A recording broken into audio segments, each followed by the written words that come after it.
que vamos a vivir dentro de muy poco tiempo va a ser un mundo lleno de cambios en todos los sentidos, pues sobre todo en el sentido en el mundo espiritual, pero en lo económico, en lo político, en lo familiar, en todo. Y por eso les anunciaba el jueves que yo quería hoy hablar de algo que se ha estado comentando en estos días y que cada vez vamos a oír hablar más, y es del famoso nuevo orden mundial. ¿Cuál es la actitud del creyente? ¿Cuál es la actitud de un hijo de Dios ante todo esto? ¿Cómo podremos reconocer este tema del famoso nuevo orden mundial y todas estas cosas, ¿no? Vamos a leer unos cuantos textos de la Biblia, porque yo quiero que la Biblia sea la que habla tu vida, que la palabra sea la que habla tu corazón y te convenza y te muestre la palabra, el camino correcto, que te ilumine la palabra, y después tú tendrás que tomar tus propias decisiones. Quiero llevarles a dos porciones del Nuevo Testamento. Una de ellas se encuentra en el capítulo 13 del libro del Apocalipsis. Después volveremos a la segunda porción, que precisamente es la parte de la que nos leía nuestro hermano Michael esta tarde. En Apocalipsis capítulo 13, sabéis que el libro del Apocalipsis es un libro que a mucha gente le da como miedo. Algunas personas dicen, no lo leo porque no lo entiendo. Pero sin embargo, el libro del Apocalipsis no se escribió para confundir a nadie, sino todo lo contrario. Se escribió para aclarar dudas, se escribió para que la gente no tuviera miedo, sino que tuviera paz y tuviera tranquilidad. Es cierto que tenemos en nuestras manos un libro que tiene un lenguaje simbólico, un lenguaje donde a veces pues no entendemos a priori lo que nos quiere decir la palabra, porque, ya te digo, está escrito entre comillas en clave. Algunos dicen que para que si este libro, esta información llegara a la mano de los inconversos, no lo entendieran, pero los creyentes tenemos la base, tenemos el fundamento bien puesto y podemos entender las cosas que dice el Apocalipsis.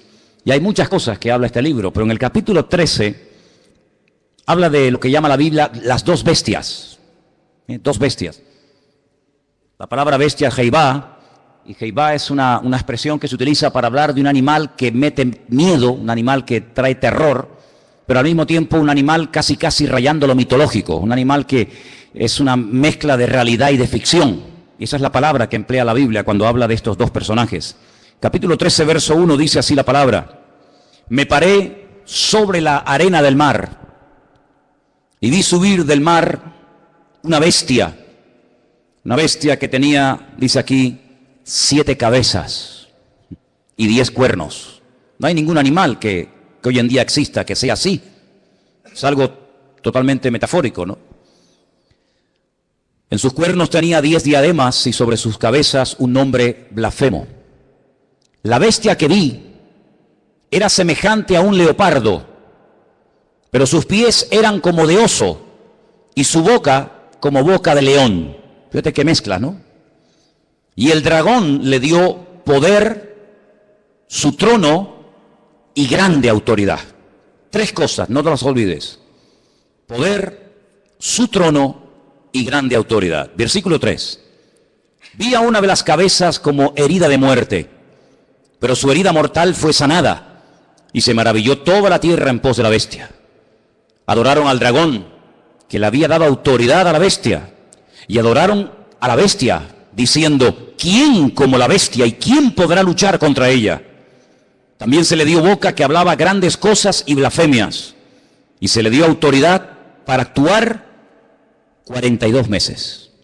Es lo mismo que decir 3 años y medio, o 1260 días, como también se dice en otro texto. Abrió su boca en blasfemia contra Dios, para blasfemar de su nombre y de su tabernáculo y de los que moran en el cielo. Se le permitió hacer guerra contra los santos y vencerlos. También se le dio autoridad sobre toda tribu, pueblo, lengua y nación. Y le adoraron todos los moradores de la tierra, cuyos nombres no están escritos en el libro de la vida del Cordero, que fue inmolado desde el principio del mundo. Si alguno tiene oído para oír, que oiga.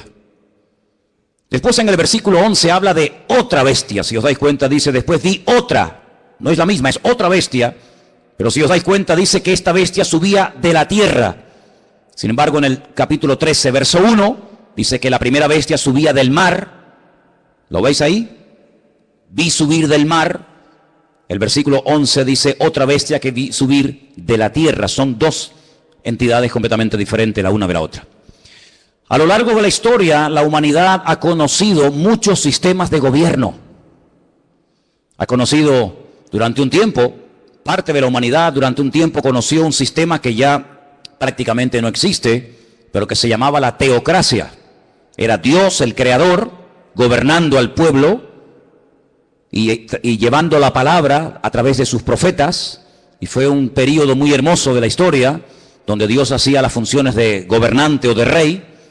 Su pueblo obedecía, y cuando Dios tenía que comunicarse o transmitir un mensaje al pueblo, como lo acabo de decir, lo transmitía a través de sus siervos los profetas.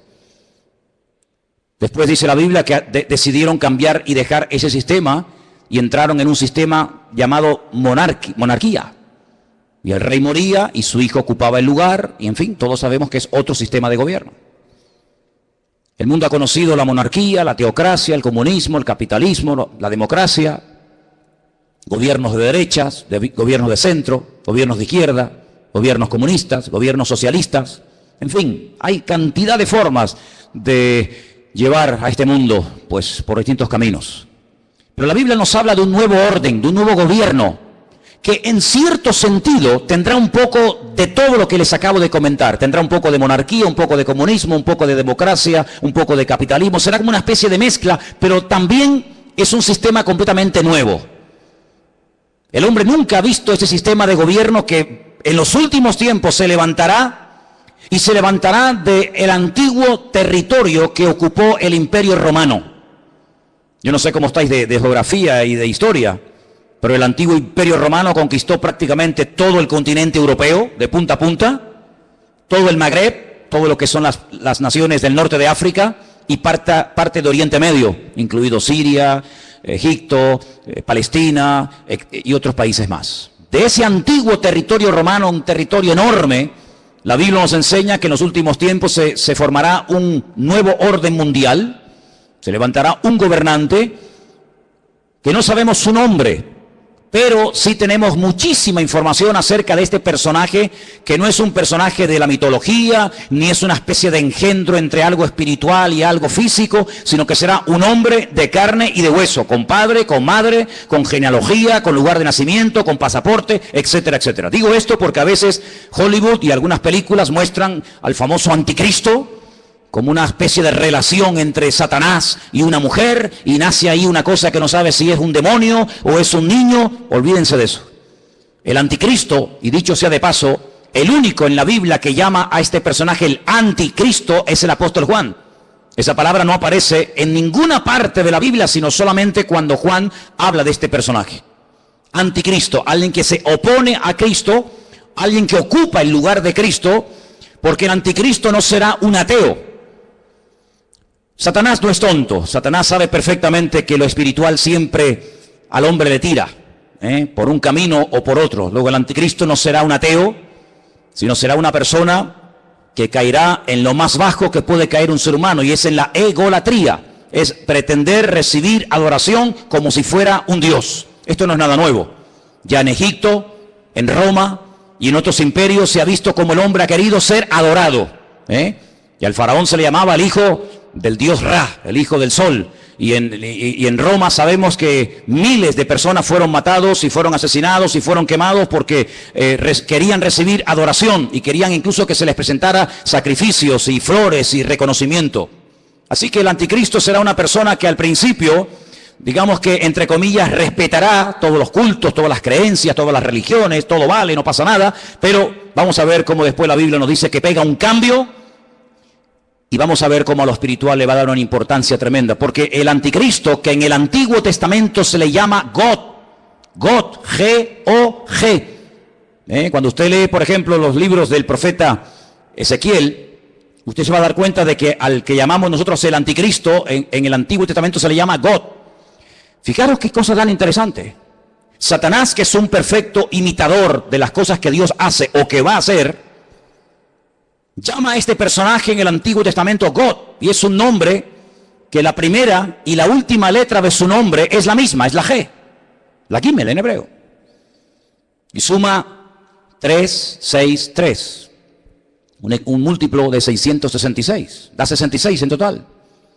imitando a la profecía que Dios le dio al rey David. David es el único nombre en la Biblia que aparece con la misma letra al principio y al final. David empieza por D, termina por D. Lo que hace el anticristo es tratar de imitar a ese futuro rey, ¿verdad?, descendiente de la casa de David, y tratando de ungir, respaldar, apoyar y ayudar en todos los sentidos a este personaje político que tendrá un poder prácticamente ilimitado. Hace unos días, varios gobernantes muy famosos de este planeta Tierra proponían el nombrar a una persona como el presidente del planeta Tierra, el presidente de la Tierra, en este nuevo orden mundial que se está fraguando. Una de las últimas ciudades con un lujo increíble que se ha construido en Kurdistán se llama Astana. Lo habéis visto en algunos grupos ciclistas que llevan Astana, ¿verdad? Y tienen un grupo muy famoso de ciclistas. Astana fue fundada por los Illuminati y por las logias masónicas. Todos los edificios y todos los símbolos de la ciudad de Astana en el Kurdistán, todos tienen que ver con símbolos masónicos y de los Illuminati. No voy a entrar demasiado en esto, pero los Illuminati son personas que pueden ser políticos, pueden ser presidentes de país, de gobiernos, pueden ser deportistas, pueden ser artistas, etcétera, etcétera. Y hablemos claro, son personas adoradores del diablo. En Israel hay una cueva que se llama la famosa cueva de Sedequías. Se llama la cueva de Sedequías porque cuando el rey Nabucodonosor sitió la ciudad de Jerusalén durante más de un año, el rey que en ese momento gobernaba Jerusalén se llamaba Sedequías y huyó por esa cueva, y dice que lo alcanzaron en la llanura del valle de Jericó, que está como unos 8 o 10 kilómetros de allí. Y allí lo encontraron, le sacaron los ojos y se lo llevaron cautivo a Babilonia, a Irak. Y en esa cueva de Sedequías, de vez en cuando los famosos masones y Illuminatis se reúnen para hacer rituales. Quiero decirles que el presidente mundial de los Illuminati y de los masones es un judío llamado Rockefeller. Y en esa cueva se reúnen los de más alta graduación, los de nivel 33. Y allí hacen todo tipo de ritos y de ceremonias. Y ellos dicen que es allí, en uno de los lugares del mundo, de la tierra, donde Satanás hoy por hoy tiene su trono. No se olviden que Satanás no es un ser omnipresente que puede estar en todas partes al mismo tiempo. Satanás no puede estar en Madrid, en Estados Unidos, en Jerusalén, en Latinoamérica. Satanás es un ser que solamente puede estar en un sitio al mismo tiempo. Se mueve en el mundo espiritual, pero no tiene omnipresencia como es un atributo divino. Y es en ese lugar donde dicen los Illuminati y los masones que en forma de macho cabrío se presenta cuando hacen esas ceremonias en la cueva de Sedequías, y allí es donde reciben órdenes e instrucciones para las cosas que tienen que hacer. A algunos les puede sonar todo esto como a ciencia ficción, como a miedo, como a película, pero quiero decirles que el mundo espiritual, aunque no lo podemos ver con nuestros ojos de carne, es tan real como el mundo natural que constantemente estamos viendo. Date cuenta que, por ejemplo, ahora aquí dentro hay millones de voces en alemán, en arameo, en hebreo, en inglés, en chino, en japonés. Aquí dentro hay frecuencias, hay ondas, pero que no podemos ni verlas ni oírlas porque no tenemos un aparato de radio. Pero si tuviéramos un aparato de radio con una buena antena, seríamos capaces de escuchar programas que ahora mismo se están emitiendo desde Marruecos, desde Estados Unidos, desde cualquier parte de la tierra, simplemente que no tenemos un aparato que nos permite captar la señal de lo que aquí hay. Es como en la televisión. Y el mundo espiritual es invisible, pero es real. Los demonios existen, Dios existe, los ángeles existen. Todo el mundo espiritual es tan real como el mundo en el cual nos movemos tú y yo cada día. ¿Cuántos dicen amén? Satanás, dice la Biblia, que tiene un título, es el príncipe de la potestad del aire. Él se mueve con una velocidad abismal en la atmósfera. Y en ese lugar es donde Satanás hoy por hoy tiene su trono. Recuerden que en el libro del Apocalipsis, cuando el Señor le habla a una de las 7 iglesias, a una, no a las 7, a una le dice: aguanten, tengan paciencia, van a ser probados, van a tener dificultades, pero resistan, yo estoy con ustedes, porque yo sé dónde ustedes viven, donde Satanás tiene su trono. ¿Dónde tiene su trono Satanás hoy en día? Pues allí, en la ciudad de Jerusalén, es donde Satanás se mueve, porque sabe que la ciudad de Jerusalén es la ciudad más importante del mundo. Es la ciudad donde el Señor Jesucristo pasó la última semana de su vida. Es la ciudad donde Él instituyó lo que conocemos como la Santa Cena, el pan y el vino. Es el lugar donde murió. Es el lugar donde resucitó. Es el lugar donde ascendió. Es el lugar donde en el día de Pentecostés descendió el Espíritu Santo en forma como de lenguas de fuego que se asentaron sobre más de 100 y pico personas que estaban allí. Es el lugar donde Zacarías capítulo 14 dice que Él volverá por segunda vez y pondrá sus pies sobre el monte de los olivos y el monte se partirá y desde allí gobernará a las naciones. Es el lugar donde dice la Biblia que todo ojo le verá y toda rodilla se doblará. Es el lugar donde vendrán los famosos 2 testigos del Apocalipsis. Es el lugar donde Dios tendrá su sede de gobierno. Es una ciudad mencionada en más de 3.500 ocasiones en la Biblia, en el Antiguo Testamento. Es una ciudad importantísima. Es un lugar donde se está orando permanentemente, de noche y de día, por esa ciudad, pero es un lugar también donde Satanás tiene puestos sus ojos, porque sabe lo que allí va a pasar y lo que allí ya está pasando. Así que el anticristo, no el falso profeta, sino el anticristo, el cuerno pequeño, como lo llama Daniel, el hombre de pecado, el hijo de desobediencia, el inicuo, esta persona cruel y despiadada, tendrá durante 3 años y medio un poder impresionante como no nos podemos ni imaginar. Esta es la última oportunidad que Satanás tiene para destruir a las naciones, para engañar al ser humano. Esta es la última oportunidad, la última bala en la recámara que le queda al diablo por hurtar, matar y destruir, dice la palabra de Dios. Así que se viene un sistema de gobierno que nunca en la vida el ser humano ha visto.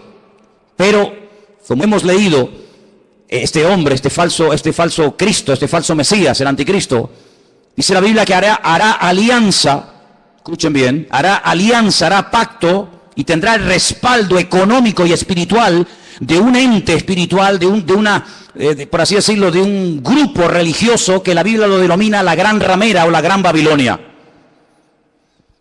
¿Y quién es esta Gran Ramera? ¿Quién es la Gran Babilonia? Bueno, voy a leerles algunas cosas y ustedes lleguen a sus propias conclusiones. La Biblia dice en el libro del Apocalipsis, seguimos en Apocalipsis capítulo 17,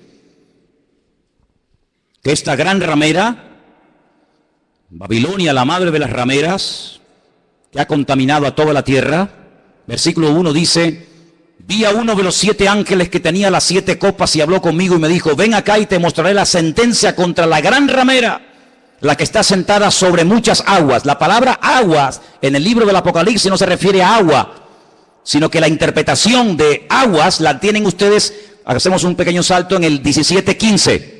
Vean la interpretación. Las aguas que has visto donde la ramera se sienta, ¿qué es? Son pueblos, muchedumbres, naciones y lenguas. Esa es la interpretación de la palabra aguas. Entonces, vino a mí uno de los 7 ángeles que tenía las 7 copas y habló conmigo y me dijo: ven acá y te mostraré la sentencia contra la gran ramera, la que se ha sentado sobre pueblos, muchedumbres, naciones y lenguas. ¿Veis cómo lo podéis entender mejor? Versículo 2. Con la cual han fornicado los reyes de la tierra y los moradores de la tierra se han embriagado con el vino de su fornicación. Me llevó el Señor en el espíritu al desierto. La palabra desierto en hebreo es Bamidbar, es el lugar donde Dios habla, en la soledad, en la quietud, en la calma, donde Dios saca a su pueblo para hablarle y revelarle cosas profundas de su corazón.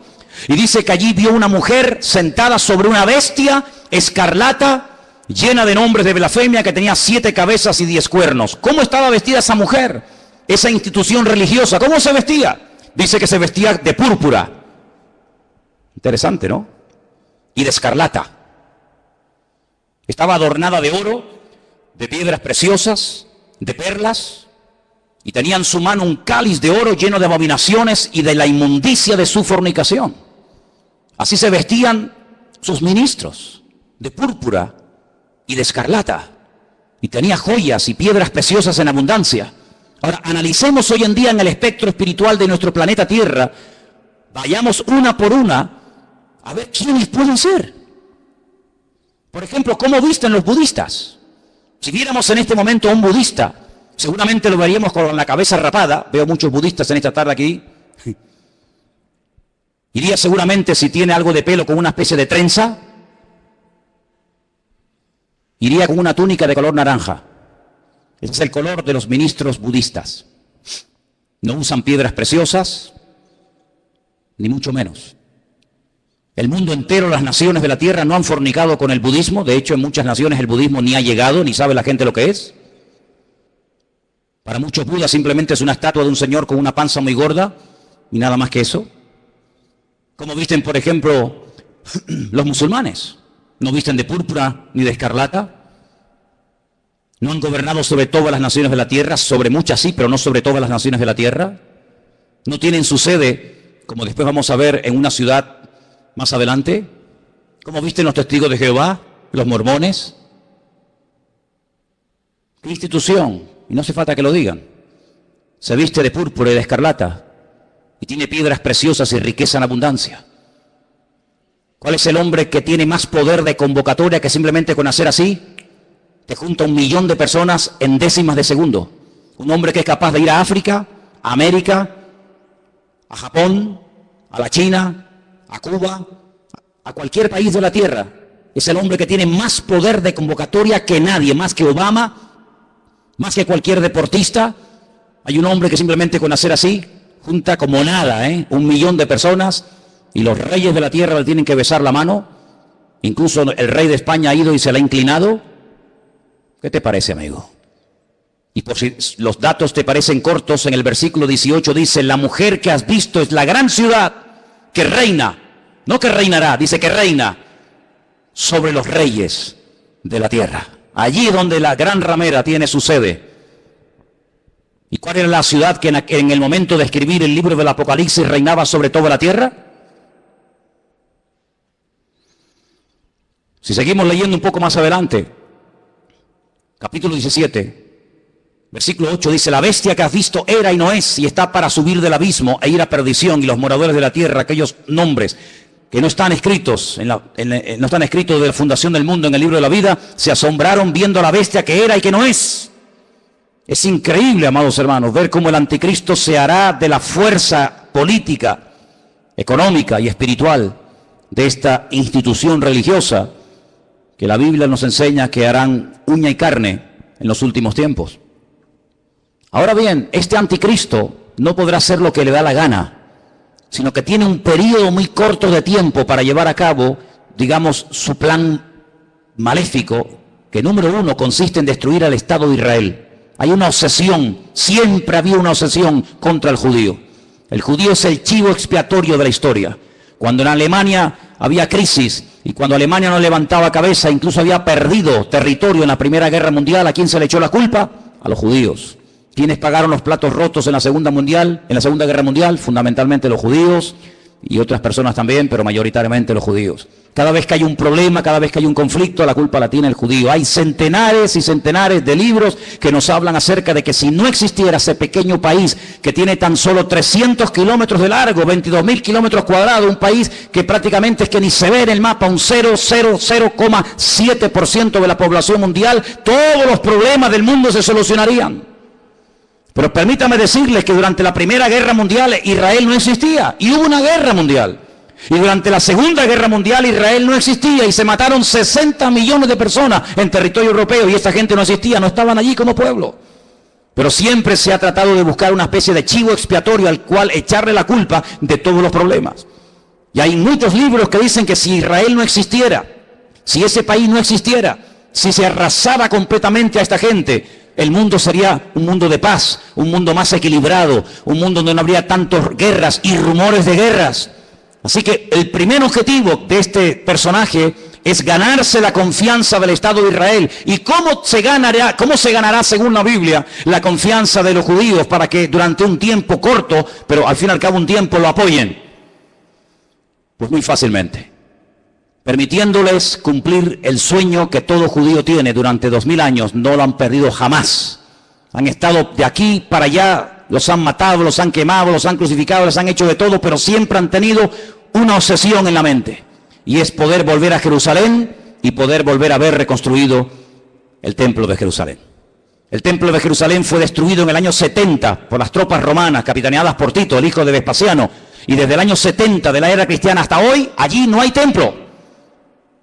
Los romanos araron aquel lugar, le cambiaron el nombre a Jerusalén y le pusieron Aelia Capitolina. Le cambiaron el nombre de Israel por Palestina, para que nunca más nadie se acordara que una vez hubo una ciudad en la historia de la humanidad llamada Jerusalén y un país llamado Israel. Pero todos sabemos que ese país ahí sí sigue existiendo. 7 guerras. Ningún país moderno ha tenido que soportar 7 guerras, donde incluso ha tenido que pelear a veces hasta con 14 naciones a la vez. 14 naciones se han unido por tierra, por mar y por aire para destruir a esta gente, y en las 7 ocasiones no han podido hacerlo.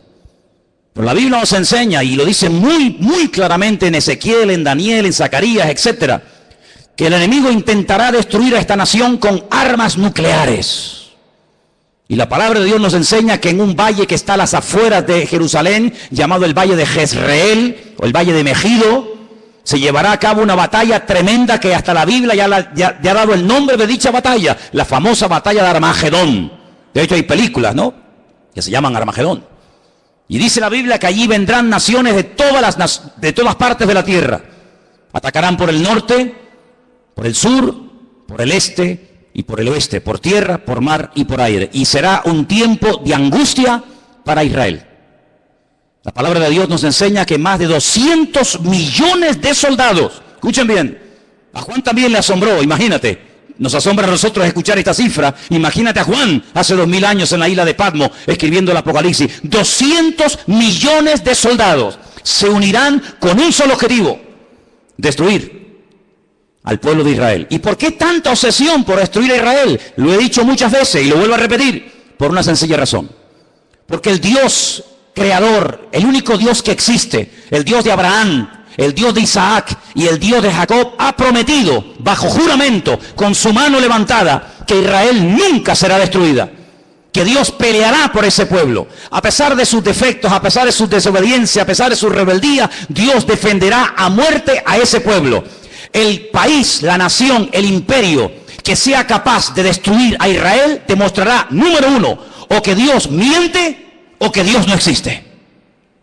Si Dios ha prometido defender a Israel a muerte y que nunca ninguna nación, ningún pueblo, ningún país, ningún arma forjada se podrá nunca levantar contra esta gente y ser destruida, si alguien logra destruir a Israel, si alguien logra botarlos al mar como intentó Jordania hace años atrás, pues simplemente demostrará que lo que Dios prometió era mentira, o que tal vez Dios ni siquiera existe, el Dios de ellos. Por lo tanto, el enemigo está tratando de demostrar por todos los medios habidos y por haber que Dios miente. Ya lo hizo en el principio de los tiempos, en el libro del Génesis.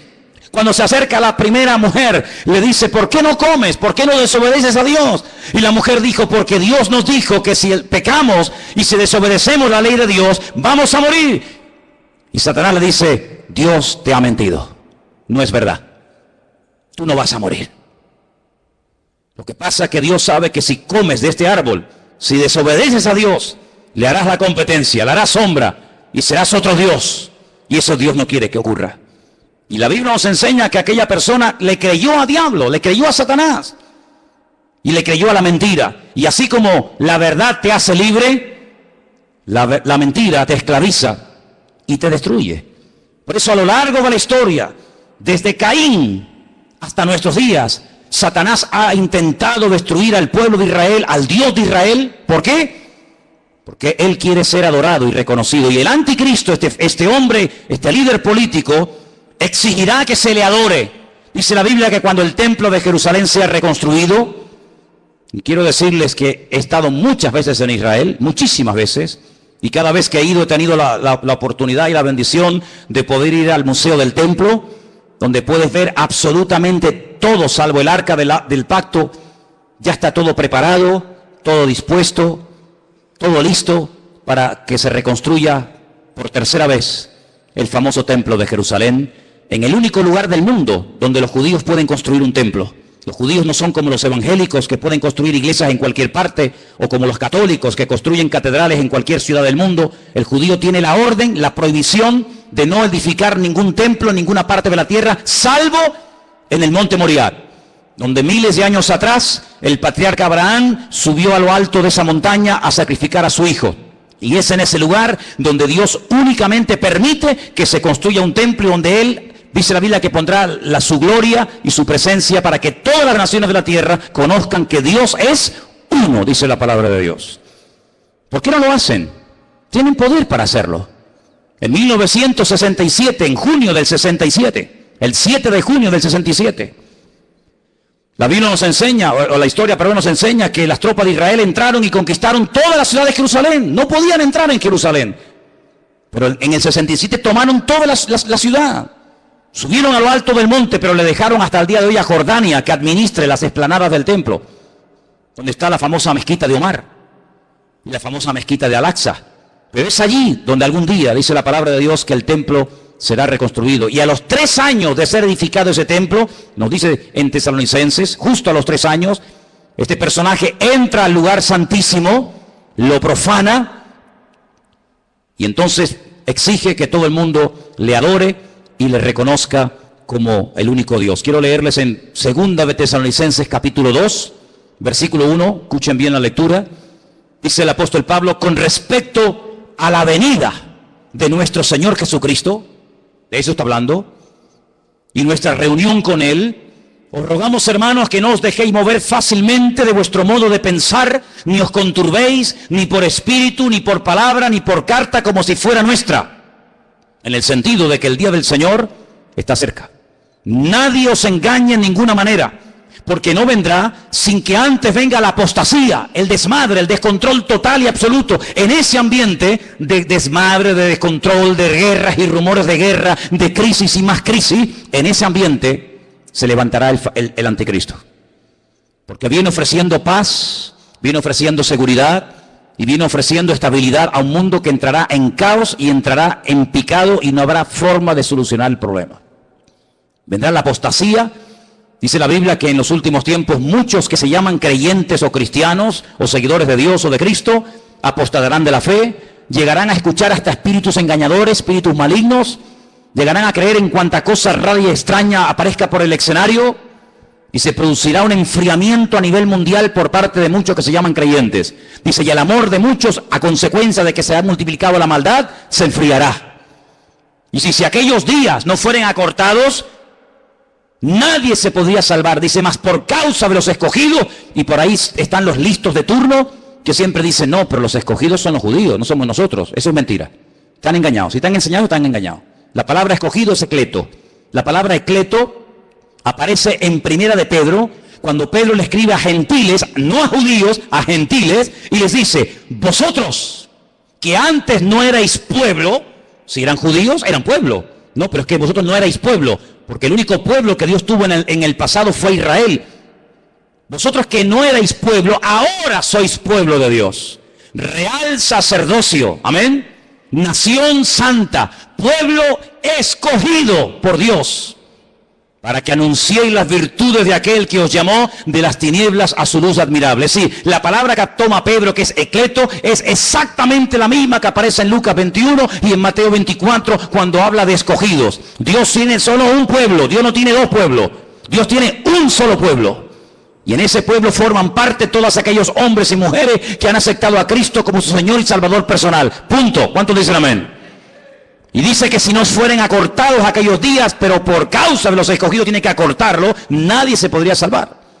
Entonces dice que cuando venga la apostasía, muchos, no todos, muchos se apartarán. Y estamos viendo gente que antaño predicaba el evangelio, ya ni lo predican, ni sirven al Señor, ni se congregan. Y no se asusten ni se sorprendan. Pedro dice, hermano, no os sorprendáis, como si alguna cosa extraña estuviera ocurriendo. Ya os hemos predicado, ya os hemos profetizado, ya les hemos escrito.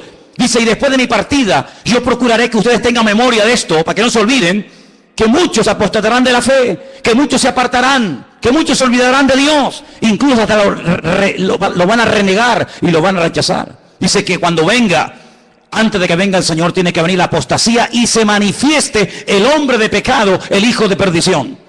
¿Y qué hace este hombre? Versículo 4, se opone, se levanta contra todo lo que se llama Dios o es objeto de culto. No permite que haya todo tipo de religiones y todo tipo de creencias, sino que va a ser una persona que va a controlar el tema espiritual o religioso. Dice, y es de tal manera este personaje cruel, que dice que se sienta en el templo de Dios, como Dios, haciéndose pasar por Dios. Y el único templo que Dios ha tenido y tendrá es el templo de Jerusalén. Por lo tanto, la Biblia nos habla clarísimamente acerca de que el templo de Jerusalén va a ser reconstruido otra vez. Sí, hermanos, otra vez va a ser reconstruido. Aunque nos parezca extraño, nos parezca imposible. También era imposible que hace 60 años esta gente tuviera un país llamado Israel, y es posible. Ahora vosotros sabéis lo que lo detiene, a este anticristo, a este personaje siniestro, macabro. Dice, vosotros sabéis lo que lo detiene, a fin de que a su debido tiempo se manifieste. Ya está en acción el misterio de la iniquidad, solo que hay quien al presente lo detiene hasta que él, no ella, él a su vez se ha quitado de en medio. Entonces se manifestará aquel inicuo. La palabra inicuo, pues es una palabra que significa un hombre cruel, sin principios, sin moral, un salvaje, despiadado, una bestia, hasta que ese inicuo sea matado con el espíritu de la boca del Señor, y lo matará el resplandor de su venida. He hecho una lista de cómo, de todas las formas que la gente moría en los tiempos de la Biblia. Tengo una lista enorme. Hay gente que murió comida por perros, gente que murió comida por gusanos, gente que murió crucificada, gente que murió apedreada, gente que murió quemada, gente que murió a palos, gente que murió clavados con un asta, empalados. Hay un montón de tipos de muertes en la Biblia, pero nadie ha muerto como morirá el anticristo. Dice que lo matará el resplandor de la venida de nuestro Señor Jesucristo. Así como el resplandor de la gloria del Señor tiró al suelo al apóstol Pablo y se convirtió y sirvió al Señor con toda su alma y con todo su corazón hasta el último minuto de su vida, el anticristo morirá no de forma natural, sino morirá por el resplandor de la gloria y de la presencia del Señor. Y dice la Biblia hasta dónde va a ser enterrado. Por ejemplo, si quieren saberlo, en Ezequiel 39, del 11 al 14, lean en casa este texto. Repito, Ezequiel 39, del 11 al 14. Y dice que allí, en Israel, en un valle, Dios le tiene preparada sepultura al anticristo para que todos los que pasen por aquel lugar sepan que hasta aquí, amigo, hasta aquí te permitió el Señor llegar, y aquí tienes sepultura para que todo el mundo que pase sepan que hasta aquí llegó tu fuerza y llegó tu capacidad. ¿Qué te parece? Así que este personaje es un personaje político que tendrá el apoyo de esta institución llamada, según la Biblia, la Gran Ramera o la Gran Babilonia, y durante 3 años y medio atormentará a las naciones. Durante 3 años y medio tratará de llevar a las naciones al auténtico desastre y al auténtico caos. Y hay muchos datos acerca de este personaje en la Biblia. Les voy a leer algunos. Se van a quedar sorprendidos lo que la Biblia nos dice acerca de este hombre. Por ejemplo, en capítulo 7 de Daniel, miren lo que dice acerca de este personaje. Daniel 7. Los 10 cuernos significan que aquel reino se levantarán 10 reyes, después se levantará otro, el cual dice será diferente, totalmente diferente. Hablará palabras contra el Altísimo, fíjate, está obsesionado con Dios. Hablará palabras contra el Altísimo, contra los santos del Altísimo, y los quebrantará. Pensará, fíjate qué cosa, pensará en cambiar los tiempos y la ley. Hacer un calendario nuevo, leyes nuevas. Qué curioso que la semana pasada, a punto de que se firme este nuevo tratado de libre comercio, donde desaparecerán los aranceles y los impuestos que hay que pagar en la aduana, y podrán viajar las mercancías desde China a Estados Unidos, a Europa, de Europa a Oriente Medio, etcétera.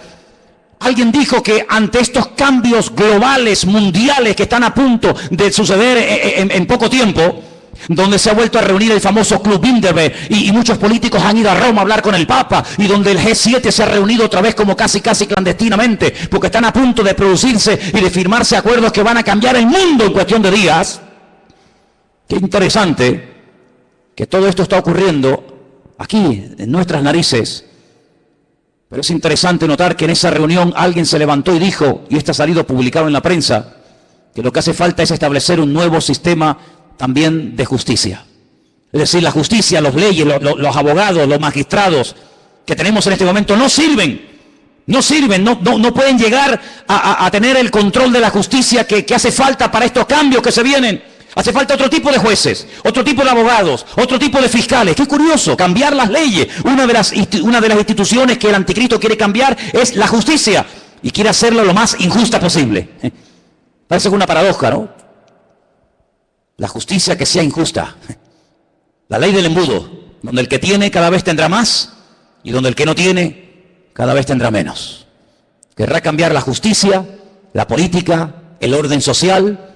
Dice la Biblia que una de las cosas que harán los que tienen poder para dictar leyes es presentar leyes terribles como si fueran buenísimas. Y leyes que han sido buenísimas, que han preservado a las naciones de la destrucción. Leyes con un principio moral, leyes con un principio de perdón, de misericordia, desaparecerán y a lo malo lo presentarán como bueno y a lo bueno como malo. El jefe de todos los masones de Europa, Jacques Chirac, expresidente de la República de Francia, padre de la Constitución Europea, incluso ha llegado a proponer que en un ambiente de libertad, de igualdad, el ser humano puede llegar a casarse con un animal y hacer una ceremonia oficial donde si te enamoras de tu vaca o de tu perro te puedes casar con él. O si tu perro se enamora de ti, no sé si le dirás sí o no. Y eso es lo que él ha llegado a proponer. Que todos los seres humanos sean equiparados al nivel de las bestias. Y donde un animal puede casarse con un hombre con un animal. Y cosas terribles. En la Biblia nos habla de como de engendros, donde se mezcla la biotecnología, donde se mezcla lo físico, lo espiritual, y verás cosas que tú te que es un robot o un ser humano. Hay personas que ya están siendo operadas y se córtame las piernas y los brazos. Quiero otro tipo de piernas y de brazos, y ya están haciendo engendros y manipulaciones genéticas sin precedente en la historia de la humanidad. Qué curioso que la Biblia, desde el libro del principio de la Torá, prohibía todo tipo de mezclas y todo tipo de injertos y todo tipo de cambios, ¿verdad? Sin embargo, el hombre intentará cambiar los tiempos, intentará cambiar las leyes. Serán entregados en sus manos por tiempos y la mitad de un tiempo. Es lo mismo, 3 años y medio, 42 meses. Pero se levantará el juez con mayúscula, le quitará el dominio, será destruido y arruinado, y el reino y el dominio y la majestad y los reinos bajo el cielo serán entregados al pueblo de los santos, cuyo reino es el reino eterno, y todos los dominios le servirán y le obedecerán al Rey de Reyes y al Señor de los Señores. ¿Cuántos dicen amén? Capítulo 8 nos da más datos sobre este hombre. Dice: y en cuanto al cuerno que fue quebrado, se levantaron otros 4 en su lugar. Significa que 4 reinos se levantarán de esa nación, aunque no con la fuerza de él. Estos 10 cuernos, constantemente, en esta tarde habéis oído 10 cuernos, 10 cuernos. Son 10 naciones que se van a unir en los últimos tiempos para pelear. Qué curioso que por primera vez en la historia ha habido una coalición de 10 naciones árabes que en este momento están atacando Yemen, en este momento están atacando Siria y otras naciones del Medio Oriente. 10 naciones, qué curioso. Una coalición de 10 cuernos. Bueno, la Biblia le dijo a Abraham que 10 príncipes saldrían de sus lomos a través de Isaac, ¿verdad? Y dice en el capítulo 8, verso 23... al fin del reinado de estos, cuando los transgresores lleguen al colmo, se levantará un rey altivo de rostro y entendido en enigmas, imitando a Salomón, que dice que venían de todas las naciones de la tierra para hacerle preguntas difíciles, y a todo lo que le preguntaban él respondía. El anticristo tendrá una sabiduría impresionante, diabólica, pero la tendrá. No te olvides que el Señor, cuando creó a este ser tremendo, que no era en ese momento Satanás, sino un querubín, dice que lo dotó de una sabiduría espectacular, de una hermosura sin precedentes. Satanás es capaz de hablar en todos los idiomas de la tierra, de entender todas las cosas que jamás en la vida le podrán caber en el cerebro a ningún ser humano. Y todo eso se lo dará, dice la Biblia, poder, autoridad, respaldo, apoyo a este personaje. Verso 24, y su poder se fortalecerá, pero no con su fuerza propia. Causará grande ruina y prosperará. Qué curioso, por una parte causa ruina y por otra parte prospera. Qué tremendo que los que causan ruina a los demás siempre son prosperados ellos. Es interesante, ¿no? Causan ruinas, destruyen pueblos, saquean ciudades, hacen destrozo, pero estos que le arruinan la vida a millones de seres humanos, luego son los tipos más ricos del mundo. Y uno dice, ¿cómo es posible que este hombre que ha sido elegido por el pueblo, o se puso él teóricamente para ayudar al pueblo, no solamente nos complique la vida y nos arruine y nos mate, y encima el tipo este tenga fortunas en Suiza, sabe Dios dónde? Así será el anticristo. Hará arbitrariamente, es decir, hará lo que le da la gana.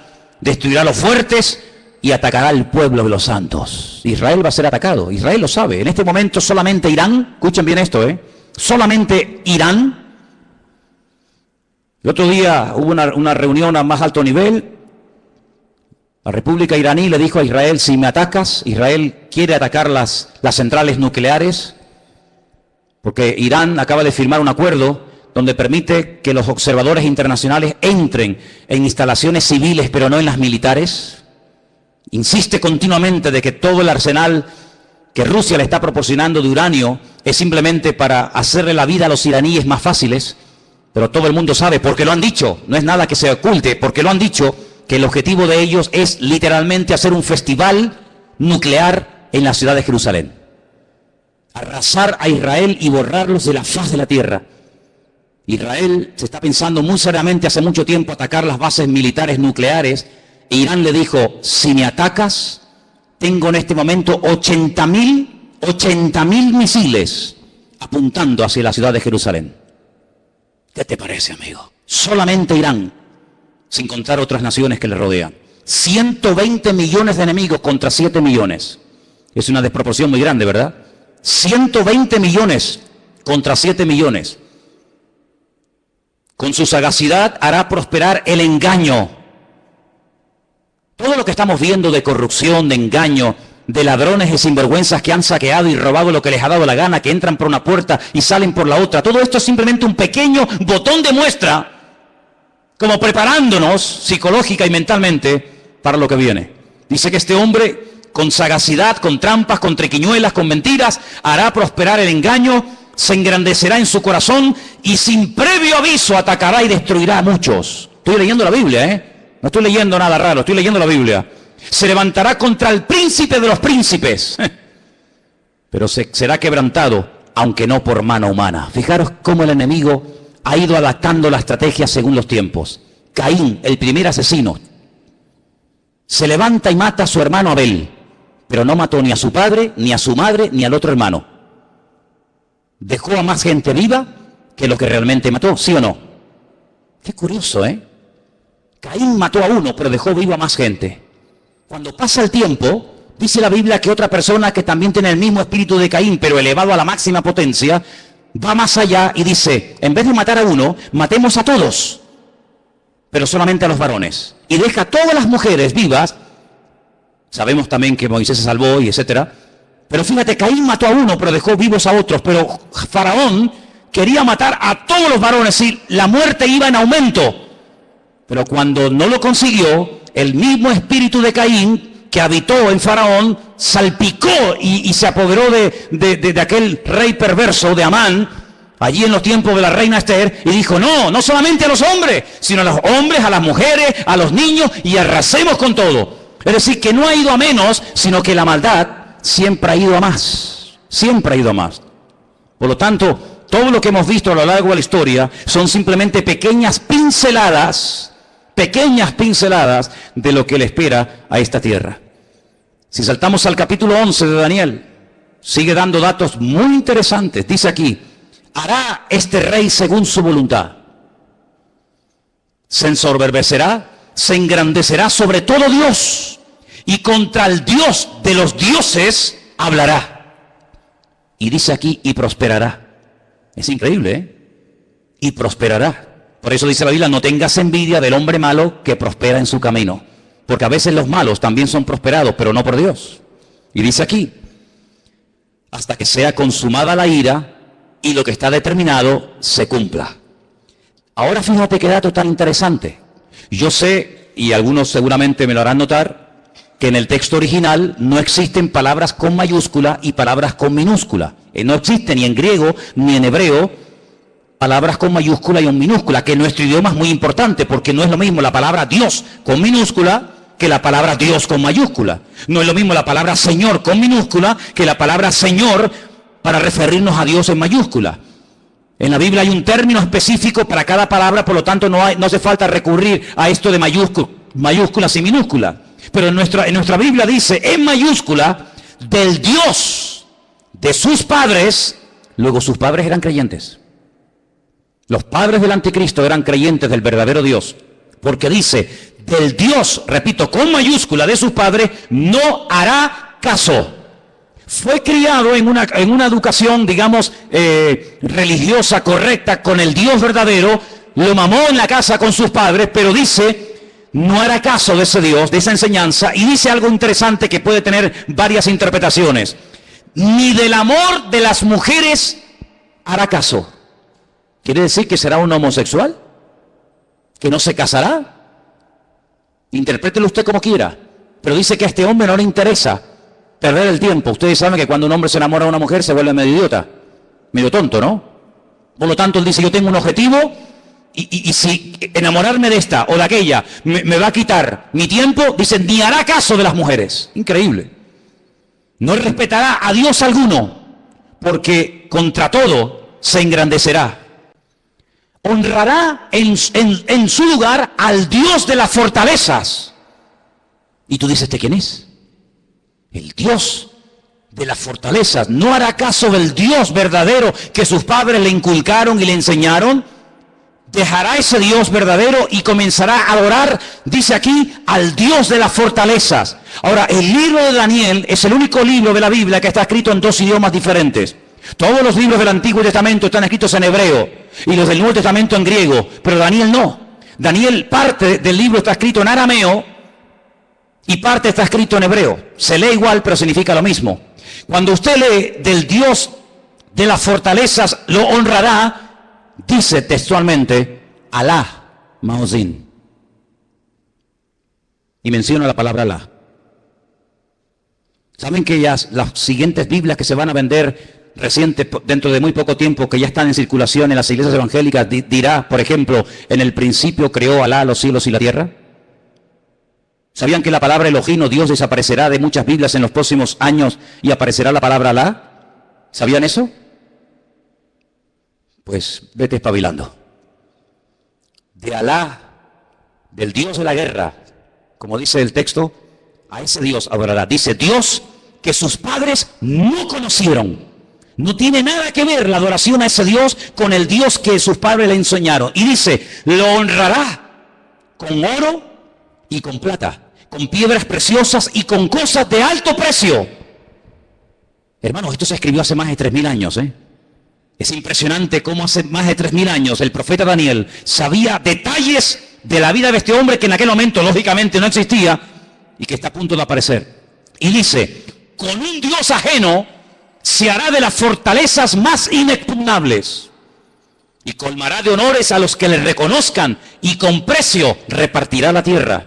Pero al cabo del tiempo el rey del sur contenderá con él y se levantará contra él como una tempestad. También le irá mal al anticristo, no te quepa la menor duda, también le irá mal. Pero durante un tiempo, aparentemente, las cosas le van a funcionar.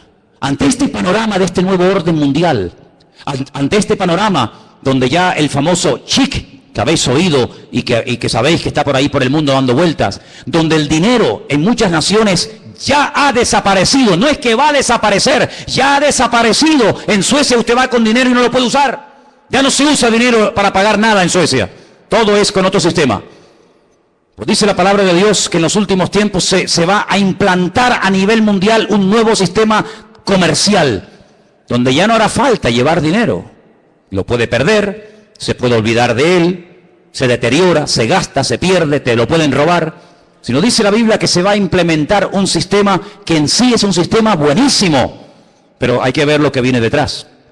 Y es un sistema donde dice la Biblia que nadie podrá llegar ni a comprar nada, ni a vender absolutamente nada, ni un litro de leche, hermano, ni una barra de pan en la panadería, ni nada de gasolina para el coche. Nadie podrá, bajo ningún concepto, comprar ni vender, a menos que lleve implantado en su cuerpo un microchip, como el que llevan los perros, hace muchos años, donde simplemente con un aparatito, cualquier veterinario del mundo sabe cómo se llama ese perro, dónde vive, si está vacunado, si no está vacunado, cómo se llama el dueño, dónde vive y qué hace y qué no hace. Es un pequeño microchip alimentado con una pequeña pila de litio implantado en la piel, de tal manera que usted en cualquier momento puede llegar a una ferretería, a una carpintería, a una farmacia, a donde quiera, simplemente usted pasando su mano, automáticamente le descuentan de su cuenta bancaria lo que supuestamente usted puede tener. Así no tiene problema de que nadie le robe, de que nadie le quite nada. Y usted dirá, pero eso es una locura. No es ninguna locura. Muchísimos soldados del ejército norteamericano, muchísimos multimillonarios ya le están poniendo a sus hijos esta especie de microchip. ¿Por qué? Porque tiene muchas ventajas, aparentemente. Y es que usted está localizado 24 horas del día, aunque esté metido en un submarino bajo tierra o bajo el mar. Usted está localizado permanentemente, porque los satélites captan esa señal, captan esa radiofrecuencia en cualquier lugar donde usted se encuentre. ¿Cómo podía saber Juan, un pescador de Galilea, Hace 2000 años atrás, en un pequeño país llamado Israel, que algún día en el mundo, en el planeta Tierra, habría un sistema tan sofisticado, donde la gente ya no usaría dinero para comprar, ni para vender, ni para viajar, sino que simplemente llevando ahí una especie de chip en la mano, pasándolo por una especie de escáner o de máquina, la gente podría llevar una vida normal. ¿Cómo podía ese hombre saber eso hace 2000 años? No lo sabía. Dios se lo dijo. Y Dios se lo reveló. Porque aquí el que controla el pasado, el presente y el futuro es nuestro Dios. Y el Apocalipsis está escrito en pasado. Porque esa es una de las características del tema profético en la Biblia. Que el futuro se cuenta en pasado. Y por eso dice la Escritura que para conocer el futuro hay que conocer el pasado. Porque el que no conoce lo que Dios ha hecho, no sabrá nunca lo que Dios hará en el futuro. ¿Qué podemos hacer los que nos llamamos cristianos o queremos ir en serio con el Señor ante este panorama? Bueno, es interesante notar que una de las profecías que se tenía que cumplir en los últimos tiempos es que el río Éufrates, saben que Irak está bañada por dos grandes ríos, el Éufrates y el Tigris. Es una de las zonas donde estaba el famoso Jardín del Edén.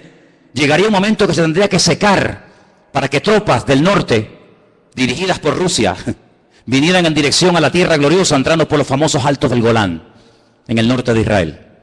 Bueno, pues Siria construyó hace ya muchos años una presa que deja totalmente seco el río Éufrates, así, en cuestión de minutos.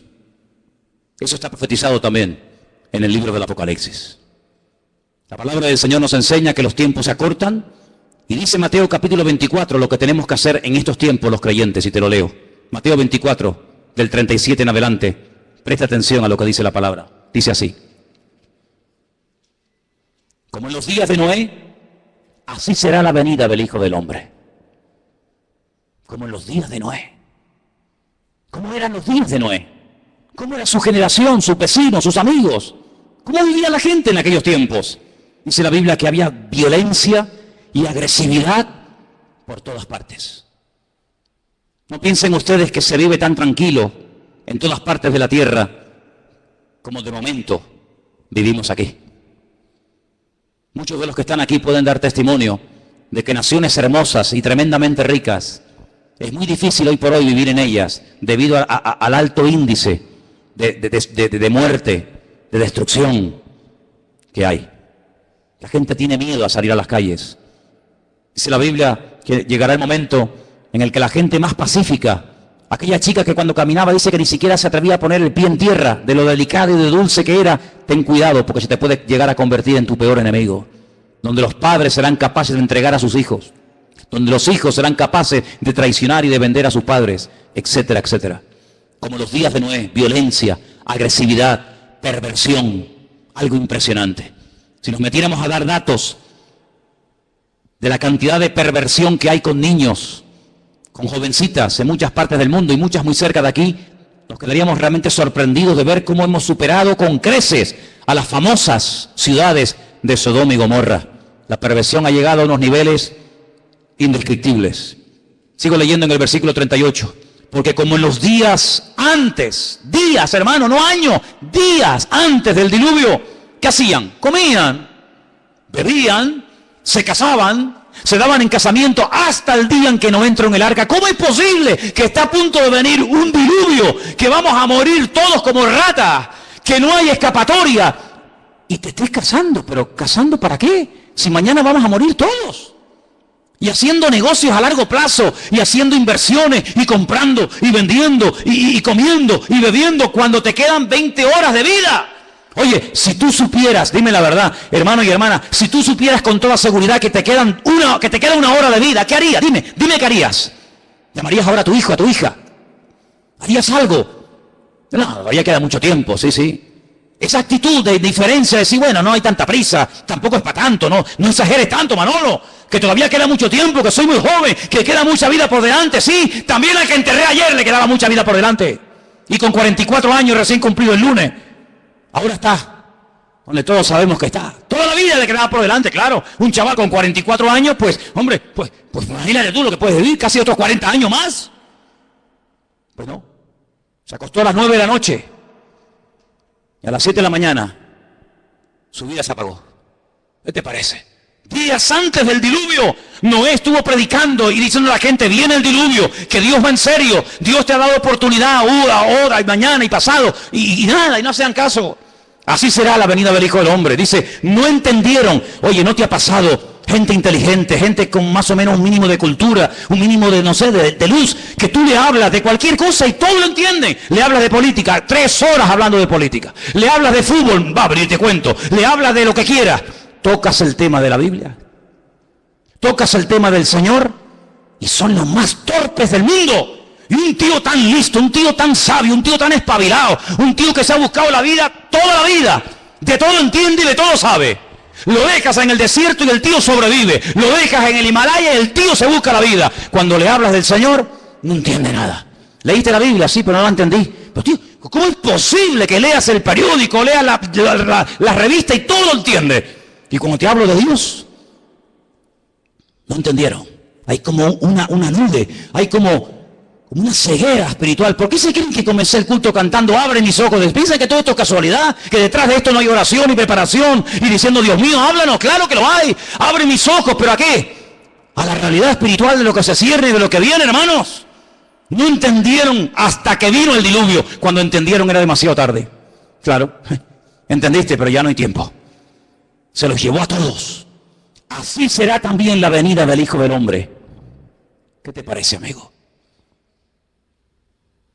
Algunos no tuvieron miedo la primera vez que se metieron un pico en las venas. No tuvieron miedo ninguno. Algunos no tienen miedo a tirarse en parapente, en paracaídas, al vacío, nadar entre tiburones, subir al Himalaya y hacer locura. Y venga a beber, y otra. No tienen miedo, pero cuando llega la hora de poner ese valor al servicio de Dios, son unos cobardes. Y la Biblia los llama así, ¿eh? La gente que no tiene valor para creerle a Dios los llama cobardes. Valientes para lo malo, cobardes para lo bueno. ¿No entendieron? Dice, pero por eso estarán 2 en el campo. Uno se va y otro se queda.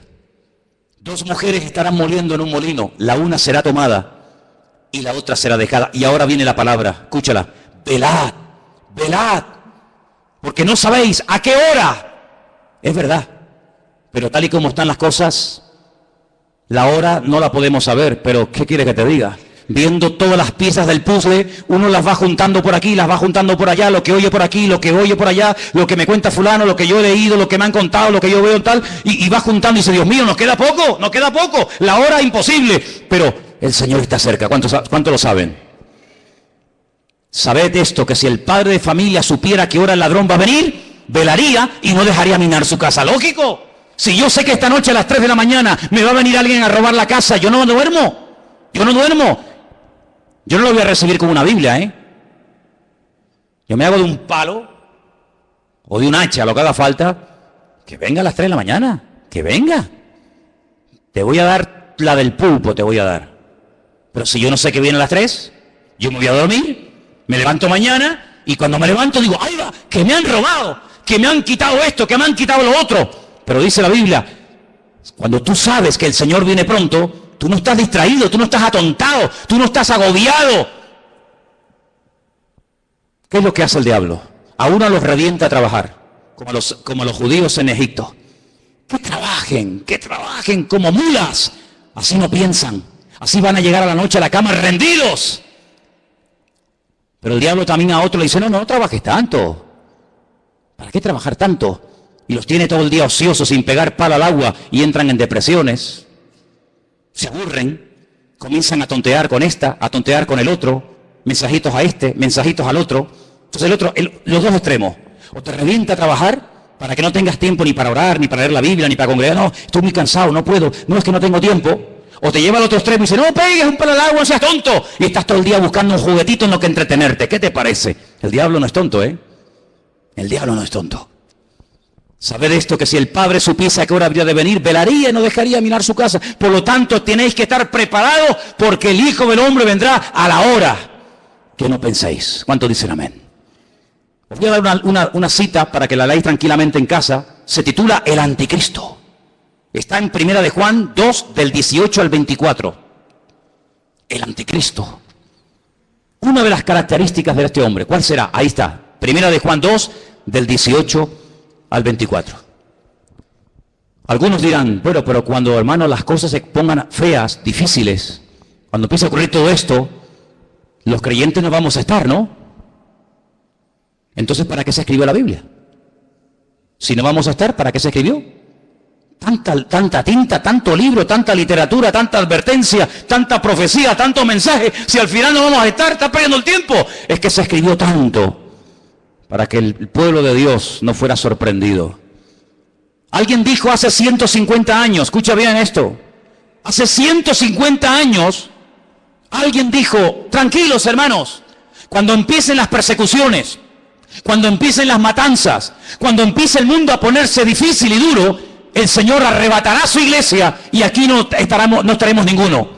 Esto lo dijeron hace 150 años. Es decir, durante 2000 años los creyentes se han estado preparando para servir al Señor a las duras y a las maduras, con persecución o con aplausos.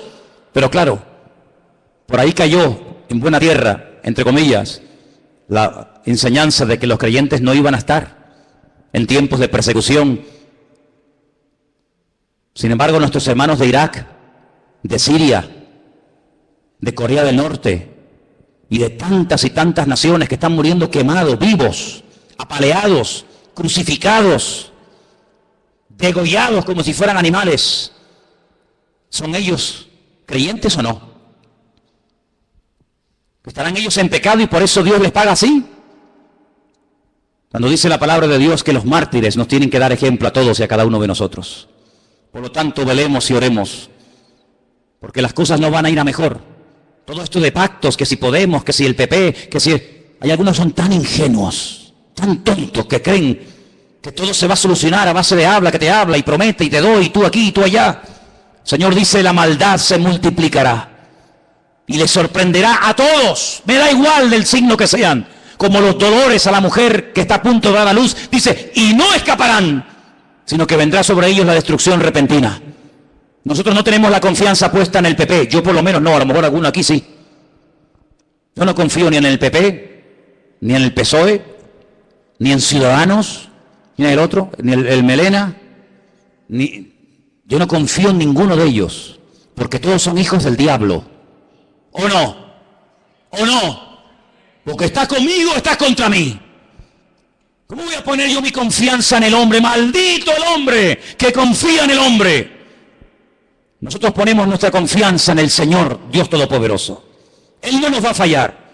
Estemos en el diluvio, estemos en la tormenta, estemos en la cárcel o estemos fuera, yo estaré contigo todos los días hasta el fin del mundo y nadie te podrá hacer frente en todos los días de tu vida. Eso es lo que nos dice el Señor y a eso tenemos que agarrarnos ahora más que nunca. Por eso llevo años diciendo cada semana, oh hermanos oremos, hermanos busquemos al Señor, métanse en la palabra. Dejen de perder tiempo en tontería. No hagan planes que tú no... Hablando de planes, ¿cuántos de los que están aquí tienen planes y meten al Señor en sus planes? Es que lo tenía aquí apuntado y no me puedo ir sin decirlo. ¿Incluyes a Dios en tus planes?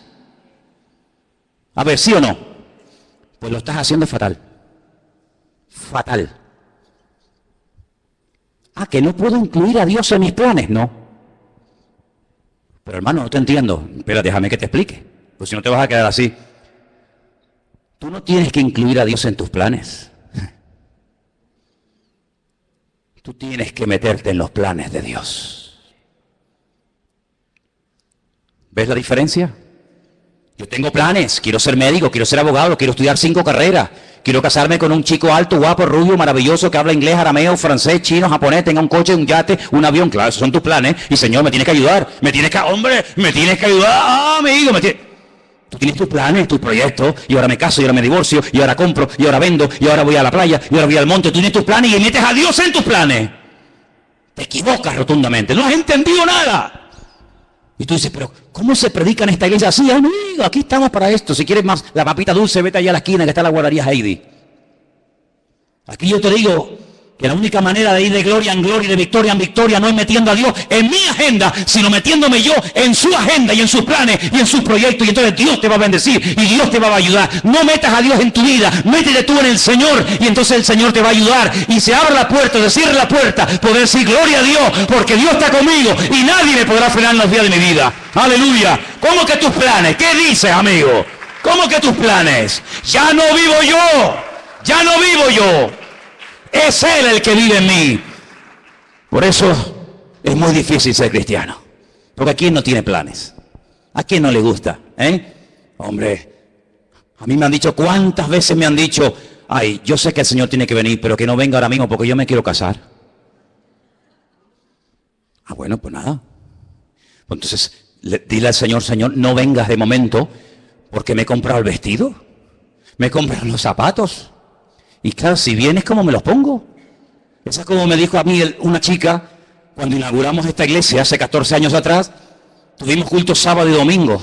Y el sábado le dije, mira, cantas tú y tú, y el domingo cantan otras hermanas Y me dice, no, hermano, yo canto el sábado y el domingo. Digo, no, tú cantas el sábado y otro el domingo. Que no, digo, hombre, ¿cómo no? Vamos a ver. Y digo, pero ¿tú por qué tanto empeño en cantar también el domingo? Y me dice, porque me he comprado 2 vestidos. Me he comprado uno para el sábado y otro para el domingo. Y si no canto el domingo no me van a ver el vestido nuevo.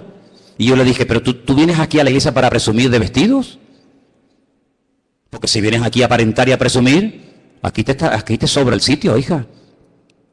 Así que ahora no vas a cantar ni el sábado ni el domingo, mira lo que te digo. Pero aquí no venimos a verte a ti. Aquí venimos a adorar al Señor. Y cogió y se fue.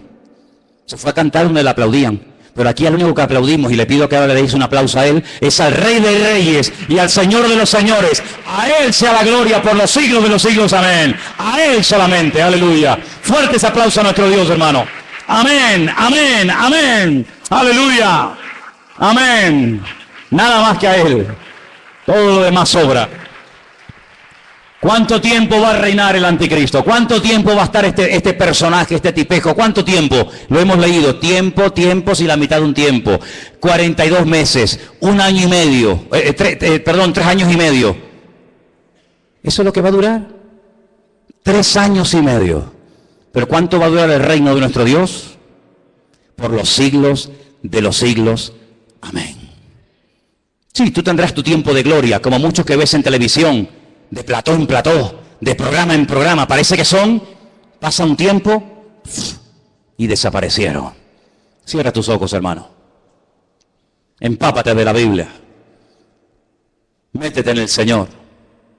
Y dile al Señor, yo haré en la vida lo que tú quieras. Solamente lo que tú quieras. La vida cristiana no es hacer lo que yo quiero y usar a Dios para mi beneficio personal. No. Eso no es vida cristiana, eso se llama religión. Eso es religión, donde yo hago lo que me da la gana y Dios está a mi servicio 24 horas al día en lo que yo quiera y en lo que yo pida. Eso es religión, donde yo pongo las normas, donde Él está para servirme a mí. Evangelio es, yo no tengo planes, yo soy un siervo en las manos de Dios y yo haré y me casaré o no, y compraré o no, iré o no, a donde Dios quiera. Eso es el Evangelio. Lo otro es religión. Y por eso, amados hermanos, yo le digo a todos los jóvenes que están aquí esta noche, muchos de ustedes que se están matando estudiando, pregúntale al Señor si eso es lo que Dios tiene para tu vida. Porque si eso es lo que Dios tiene para tu vida, gloria a Dios, qué bueno. Pero ¿y si eso no es?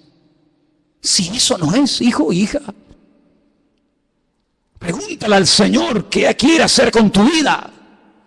Porque a Noé cuando le habló le cambió la vida. Y a Abraham ni te cuento.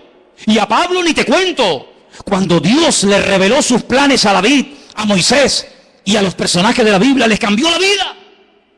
Ya no se podían dedicar a cualquier otra cosa. Porque Dios tiene planes. Claro que los tiene. Para mí, para ti. ¿O qué te crees? ¿Que estás aquí por casualidad? No. Dios nos ha traído hoy aquí, como dice el cántico, para no volver atrás. Aleluya. Y en esta tarde, cuando te acerques a este pan y a este vino, dile al Señor, te lo pido, dile, Señor, quiero hacer tu voluntad, Señor. Quiero hacer tu voluntad. Bendito sea el nombre del Señor. Señor, ayúdanos a darnos cuenta que el mundo, como tu palabra profetiza, irá de mal en peor. Pero nosotros iremos de gloria en gloria y de victoria en victoria, porque tú así lo has determinado para tu pueblo. Señor, sabemos que el mundo te ha dado las espaldas. Sabemos que el mundo no se somete a tu voluntad ni a tu palabra. Así les va. Pero pedimos, Señor, que a nosotros, tus hijos, este rebaño pequeño, nos des la bendición de servirte y de estar preparados para lo que le viene a este mundo encima. Este mundo va a ser sacudido. Todas las naciones de la tierra van a ser zarandeadas como el trigo. Pero te pedimos, Señor, que tú nos protejas y nos libres del maligno. Y podamos con tu ayuda y con tu bendición mantenernos firmes contra las acechanzas del maligno. Ayúdanos, Señor, en esta noche a tomar conciencia de los tiempos que se avecinan, Padre. El mundo está haciendo sus movimientos, reuniones por aquí, reuniones por allá. Ellos saben a dónde apuntan, ellos saben lo que quieren. Ayúdanos también a nosotros, mi Dios, a estar preparados para que estas cosas no nos sorprendan como ladrón en la noche. Bendito sea Jesús.